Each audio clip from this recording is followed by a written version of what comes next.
Halo, perkenalkan nama saya Syahraini Nasuha, bisa dipanggil Rani. Nah, hari ini kita akan belajar bersama.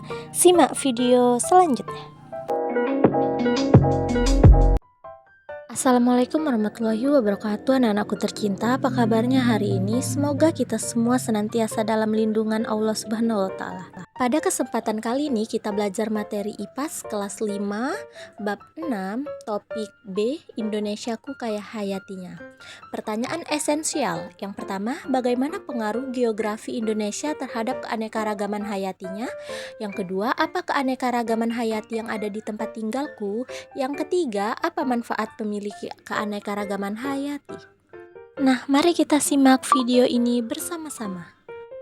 Baik anak-anak, Indonesia merupakan negara yang terkenal dengan keanekaragaman hayatinya. Sebagai negara kepulauan, membuat tempat tinggal kita ini menjadi rumah berbagai jenis flora dan fauna, baik itu di darat maupun di laut. Selain itu, Indonesia juga memiliki beraneka macam suku. Keanekaragaman hayati menerangkan tentang berbagai macam kehidupan, bisa keanekaragaman genetik atau sifat, jenis, dan ekosistem. Yuk kita pelajari bersama mengenai ketiga keanekaragaman ini. Nah, anak-anak, selanjutnya mari kita baca teks judul keanekaragaman hayati. Amatilah gambar berikut ini. Makhluk hidup apa saja yang kalian temukan? Di mana saja mereka bisa hidup?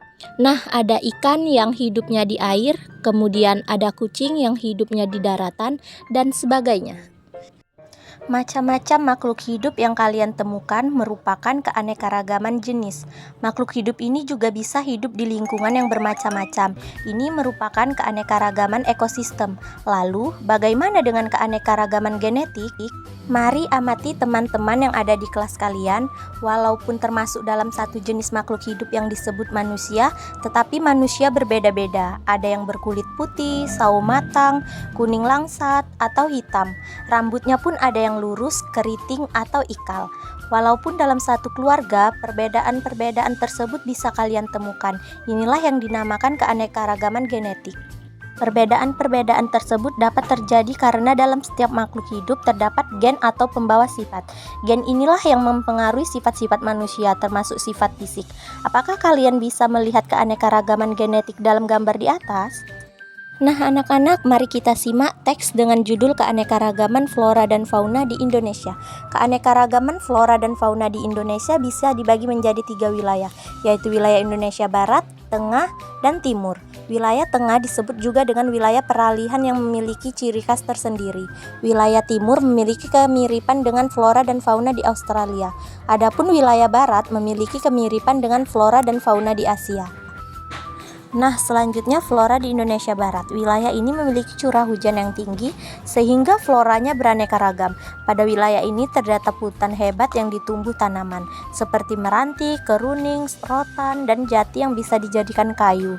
Selain itu, ada tanaman kemuning, hutan bakau, dan rawa gambut. Fauna di Indonesia Barat, mamalia umumnya memiliki karakteristik berbadan besar, seperti gajah, badak, rusa, banteng, kerbau, dan sebagainya.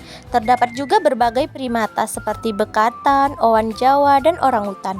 Reptil, ada ular, kadal, biawak, buaya, dan sebagainya. Sedangkan burung, ada burung hantu, elang, merak, dan sebagainya. Lalu ikan, berbagai macam ikan tawar seperti pesut mahakam, ikan arwana, dan sebagainya. Flora di Indonesia Tengah, curah hujan yang rendah dan relatif kering membuat flora di wilayah ini didominasi oleh stepa tropis dan sabana. Contoh flora tipe peralihan antara lain anggrek, cengkeh, cendana, pala, dan eboni. Flora di daerah pantai akan mirip dengan flora di wilayah timur, sedangkan flora di gurun memiliki kemiripan dengan yang ada di Kalimantan. Fauna di Indonesia Tengah jumlahnya tidak sebanyak wilayah barat dan timur. Mamalia, ana babi rusa, monyet hitam, kuskus, dan sebagainya. Dan reptil ada komodo, buaya, biawak, ular, dan sebagainya. Sedangkan burung ada maleo, kakakatua, nuri rangkok, dan sebagainya. Flora di Indonesia Timur didominasi oleh hutan hujan tropis, hutan musim, dan hutan bakau di daerah pesisir.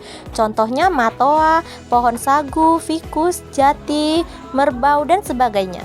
Yang terakhir, fauna di Indonesia Timur memiliki karakteristik ukuran tubuh yang tidak terlalu besar dan mamalianya berkantong. Mamalia ada kuskus, kanguru, walabi, landa irian, dan kelelawar. Reptil ada kadal, buaya, biawak, ular, dan sebagainya. Sedangkan burung ada cendrawasih, kasuari, nuri, maleo, dan sebagainya. Nah, anak-anak, tahukah kalian flora dan fauna di Indonesia dikelompokkan menjadi 3 wilayah, yaitu wilayah Asiatis meliputi Sumatera, Jawa, Bali, Kalimantan, hingga Selat Makassar dan Selat Lombok. Ada wilayah peralihan meliputi Sulawesi, Maluku, dan Nias Tenggara. Dan yang ketiga, wilayah Australis meliputi Papua, Kepulauan Aru, dan beberapa pulau di sekitarnya. Wilayah Asiatis dan wilayah peralihan dibatasi oleh garis Wallace, sedangkan wilayah peralihan dan wilayah Australis dibatasi oleh garis Weber. Nah, anak-anak, dilihat dari kondisi geografis dan alamnya, mengapa Indonesia memiliki keanekaragaman hayati?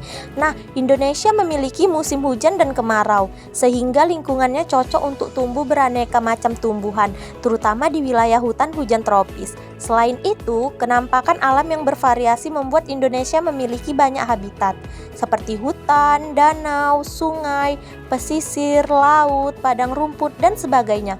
Kondisi ini mendukung untuk berkembangnya keanekaragaman hayati.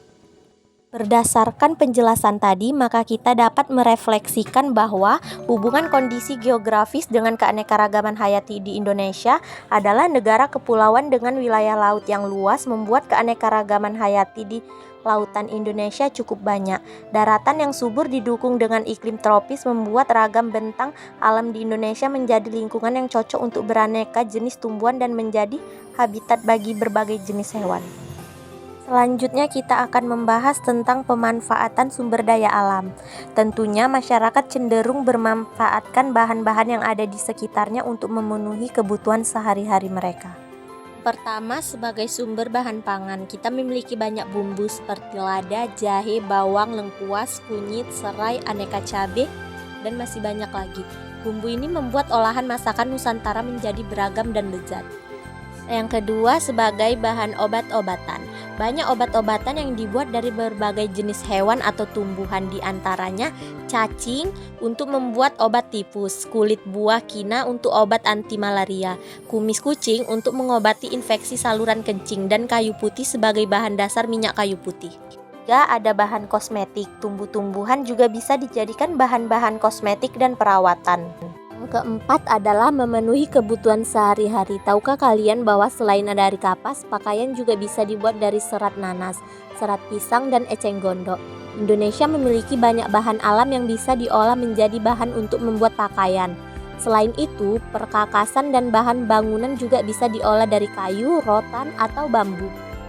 Nah, anak-anakku tercinta, hari ini kita telah belajar banyak hal, diantaranya adalah 1. Keanekaragaman hayati dibagi menjadi keanekaragaman genetik, jenis, dan ekosistem. Yang kedua, flora dan fauna Indonesia dapat dibagi menjadi berdasarkan wilayahnya, yaitu wilayah Indonesia Barat, Indonesia Tengah, dan peralihan dan Indonesia Timur. Yang ketiga, pemanfaatan keanekaragaman hayati di bidang ekonomi, seperti dalam bidang perdagangan, hasil pertanian, dan peternakan, serta pariwisata. Lalu pemanfaatan keanekaragaman hayati di bidang iptek seperti penelitian untuk obat-obatan, untuk kemajuan teknologi pertanian dan peternakan, dan sebagainya. Yang kelima, kebakaran hutan, penebangan dan perburuan liar, bencana alam, penggunaan bom ikan, pembuangan limbah beracun merupakan hal-hal yang bisa mengurangi keanekaragaman hayati. Nah, anak-anak, cukup di sini dulu kegiatan pembelajaran kita hari ini. Sampai bertemu kembali pada pembelajaran berikutnya. Wassalamualaikum warahmatullahi wabarakatuh.